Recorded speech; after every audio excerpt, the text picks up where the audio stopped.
Magandang hapon mga ka-happy hour. Narito ang mga balita para sa MBC TV Network News Update 5 PM edition. Bernardo, nasa protected custody, ilang dating DPWH officials, contractors, protected witness. Yan ang MBC TV Network News ni Boy Gonzales.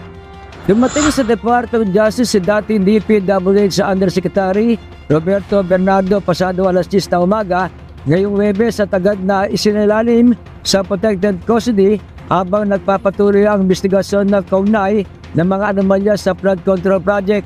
Inaasang babalik din sa kagad sa Senado para sa pagpapatuloy ng pagdinig ng Blue Ribbon Committee. Ayon kay Justice Secretary Jesus Crispin Remulla, ang pagsisailalim kay Bernardo sa kustodiya ay alinsunod sa Witness Protection Security and Benefit Program upang matiyak ang kanyang kaligtasan habang sinasagawa ang case build-up at pagsusuri ng ebidensya.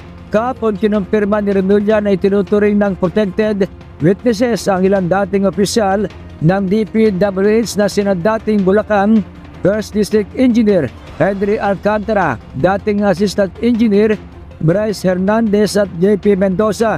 Bukod sa kanila, kilala ring protected witnesses ang mag-asawang kontraktor na sina Carly at Sara Diskaya na parehong dawit sa mga investigasyon kaugnay ng malawakang korupsyon at katiwalian.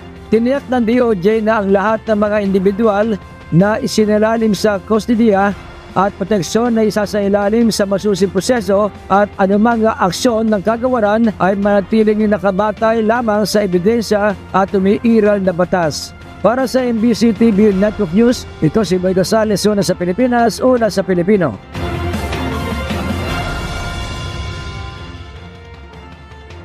Sa iba pang balita, kuryente sa Masbate, posibleng abutin ng 30 araw bago maibalik pagkatapos sa lantein ng Bagyong Opong. Maaring abutin umano ng 30 araw ang pagsasaayos at pagbalik ng kuryente sa mga lugar sa Masbate, matapos sumailalim sa state of calamity dahil sa hagupit ng Bagyong Opong. Ani Governor Richard Go, ang Bagyong Opong ang pinakamalakas na tumama sa lalawigan ng Masbate. Bagamat naging handa umano ang probinsya, sinabi nitong hindi nila inasahan na ganito kalaki ang magiging pinsala ng bagyo. Kasabay nito, possible na rin ang ilang lugar sa Masbate, ngunit nanatiling delikado ang mga natumbang poste at mga nakalaylay na kable ng kuryente. Nagpasalamat naman si Governor Ko sa tulong na natanggap mula sa national government na umabot sa mga munisipyo ng probinsya, samantala ang tulong naman na nanggagaling para sa mga isla ng Tikaw at Burias ay nanggagaling mula sa Legazpi City at Albay.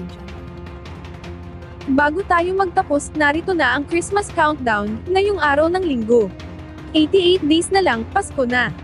At yan ang mga balita para sa MBC TV Network News Update 5 PM edition.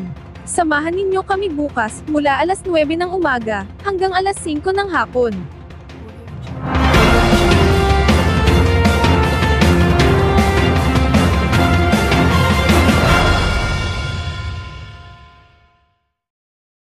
Mga ka-happy hour, kung gusto mong manood ang mga balita sa MBC TV Network News Update, mag-subscribe sa aming YouTube channel, i-like ang aming Facebook page, at i-follow sa aming TikTok account.